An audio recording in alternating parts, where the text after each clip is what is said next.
నమస్తే అందరికీ, నేను మీ ప్రియ. ఈరోజు మనతో రాజకీయాల గురించి మాట్లాడడానికి రాజకీయ విశ్లేషకులు ఇమ్మంది రామారావు గారు ఉన్నారు. ఆయనతో మాట్లాడదాం. నమస్తే సార్. నమస్తే.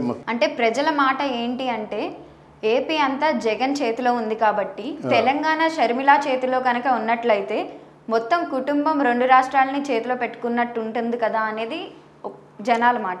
లేదు లేదు లేదు ఎందుకంటే జగన్మోహన్ రెడ్డికి అంతటి సహనం లేదు. కోపం వస్తే వాళ్ళు అయిపోవలసింది. వాళ్ళు ఇప్పుడు ఆయన లేకపోతే శుభ అంటూ ఆ ముఖ్యమంత్రి సంతకం పెట్టిన తర్వాత ప్రజావేదికని పడగొట్టడం ఏంటమ్మా. 4,000 కోట్ల రూపాయలు అయ్యిందట ప్రజావేదికను పడగొట్టడానికి. అంత కసి, అంత కోపం.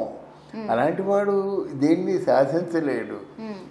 రాజకీయాల్లోకి వచ్చేసరికి ఏ అయిపోవాలంటే బాగా ఒక శాంతి మంత్రాన్ని జపించాలి, ఒక అభ్యుదయం ఆలోచించాలి.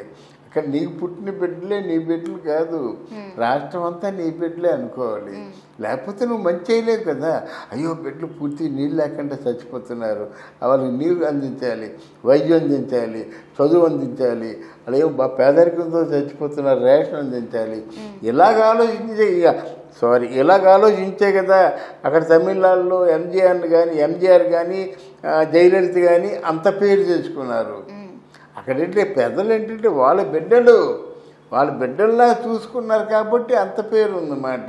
లేకపోతే అమ్మ క్యాంటీన్ అంతా 5 రూపాయలు. ఎంతమంది భోజనం అది?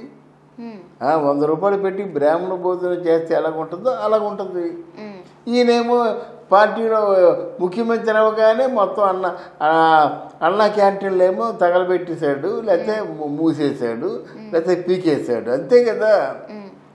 నువ్వు పార్టీలోను ఈ పార్టీ ఏదైనా ఉన్నట్టయితే కమ్యూనిటీ హాళ్ళు, ఇవన్నీ సచివాలయాలు ఇవన్నీ ఉన్నట్టయితే వాళ్ళు వైఎస్ఆర్ కాంగ్రెస్ పార్టీ తలుగు రంగుల కోసం కొన్ని వేల కోట్లు ఖర్చు పెట్టారు.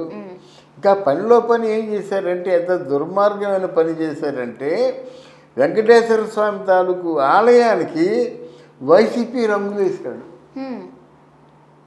ఏం చేస్తాం మనం?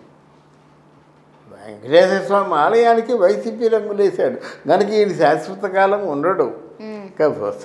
షర్మిలాకి లాంగ్ లైఫ్ ఉంటుంది కానీ ఈయనకి లాంగ్ లైఫ్ ఉండదు.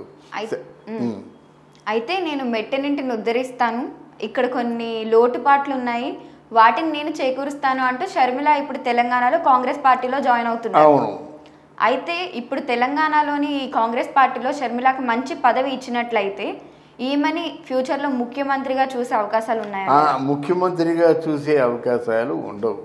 ఎందుకంటే స్థానికంగా ఉన్న నేతలకే అవకాశం ఉంటుంది. ఈవిడ ఎన్ని 100 అన్నా 106 అన్నా ఆవిడ స్థానికంగా ఉండే నేత కాదు. మన ఉత్తమ్ కుమార్ రెడ్డి ఉన్నాడు, రేవంత్ రెడ్డి ఉన్నాడు, పాత వాళ్ళ జగ్గారెడ్డి వీళ్ళందరూ ఉన్నారు కదా, కోమటిరెడ్డి ఉన్నాడు, పొగ్గురెడ్డి శ్రీనివాసరెడ్డి ఉన్నాడు, వీళ్ళందరూ జూపల్లి వీళ్ళందరూ హేమీయులైనటువంటి నాయకులందరూ కూడా కాంగ్రెస్ పార్టీలో ఉన్నారు కనుక వాళ్ళందరూ అయిపోయిన తర్వాత ఈవిడ వస్తుంది. కానీ ఈవిడ ఎందుకు పార్టీలో ఉందంటే ఒక కారణం. అదేం కారణం అంటే ఆవిడకున్న ప్రాపర్టీస్ని కాపాడుకోవాలంటే ఒక సపోర్టివ్గా ఉండాలి ఎవరో ఒకరు. అందుకు రాజకీయాల్లో ప్రధానంగా ఉండడం కోసం ప్రయత్నం చేస్తుంది కానీ లేకపోతే ఇంకేం కాదు. ఈ కాంగ్రెస్ పార్టీలో అసలు ఏ పదవి ఇస్తారని మీరు అనుకుంటున్నారు? షర్మిలాకి కానీ ఏ పదవి అంటే మంచి పదవి ఇస్తారు అంతే. మంచి పదవి అంటే ఒకవేళ ఇక్కడ పదవి ఇస్తే ఇక్కడ వీరు ఎవరైనా అభ్యంతరం చెప్తే కేంద్రంలో మంచి హోమ్ మినిస్టర్ పదవి పడివచ్చు. చెప్పలే పదవుల వరకు కాదు, ఒక ప్రధానమైన రాజకీయ పక్షంలో ఉంటుందన్నమాట. నా ఉద్దేశానికి ఎలాగంటే నెహ్రూ గారి తాలూకు చెల్లి విజయలక్ష్మి పండిట్ ఉంది.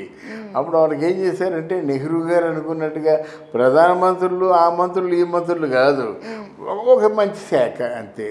అంటే వాళ్ళు కూడా రాజకీయాల్లో ఉన్నారంటే వాళ్ళు రక్షించుకోవడానికి వీలవుతుంది కనుక అట్లాంటి ఒక శాఖని ఇస్తారేమో నాకు ఆలోచన. అయితే ఉండండి, ఇక్కడ చాణక్యుడు ఉన్నాడు. ఎవరు? కేసీఆర్. అంత తేలిగ్గా ఎవరిని పడినప్పుడు ఓ పక్క వీళ్ళంతైతే పునర్వైభవం వస్తుందంటున్నారు.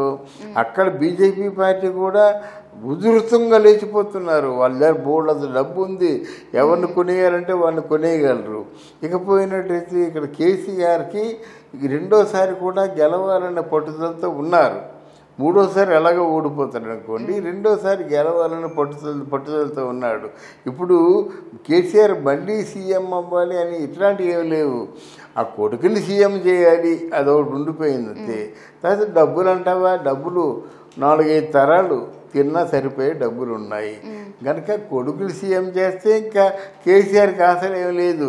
వచ్చేసారి ఆయనే దిగిపోతాడు, మీరు చేసుకుంటారా అంటాడనమాట. అప్పుడు కాంగ్రెస్ పార్టీకి బీజేపీ పార్టీకి కొన్ని ట్రగ్ ఆఫ్ వార్ ఉంటుంది, ఎవరు గెలిస్తే వాళ్ళు గెలుస్తారన్నమాట. ఇది నా తాలూకు విశ్లేషణ. సో షర్మిల అయితే మంచి ఉద్దేశంతోనే మెట్టినింటికి వచ్చింది అనేది మీ ఉద్దేశం? అవునమ్మా. ఇక చూద్దాం మరి అసలు కాంగ్రెస్ ఏ జోరులో లేస్తుందో తెలంగాణలో. Thank you so much sir.